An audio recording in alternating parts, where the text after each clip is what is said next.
చేసుకోండి, కుటుంబాలు డాన్సులు చేయండి. దీనికును నేను అన్నదానికి ఏమన్నా కొంతనే ఉన్నదా? అయ్యే ఖాళీగా ఉన్నప్పుడు కూర్చుంటారు, చేతిలో ఏదో పని ఉంటుందో కాగితం ఉంటుందో రాసుకుంటారు, చదువుకుంటారు. మరి ల్యాప్టాప్ ఓపెన్ చేస్తారు. ఆడ కూతుర్లు ఉద్యోగాలు చేసి కూరగాయలు కొనుక్కొని పోయేటప్పుడు ఏంటన్నా అరే వాళ్ళ ఒళ్ళ పెట్టుకొని ఒలుసుకుంటారు కావచ్చు. దాన్ని కూడా ట్రోల్ చేశారని మేము మాట్లాడితే క్యాబరెట్ డాన్సులతోటి, రికార్డుల డాన్సులతోటి పోల్చింది.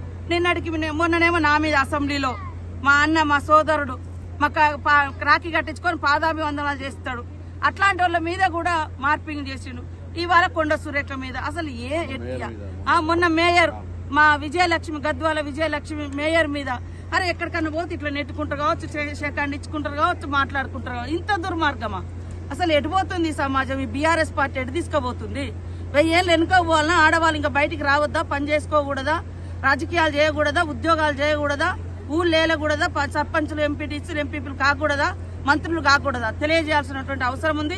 బీఆర్ఎస్ పార్టీ వీటన్నిటికీ క్షమాపణ చెప్పాలని డిమాండ్ చేస్తా ఉంది.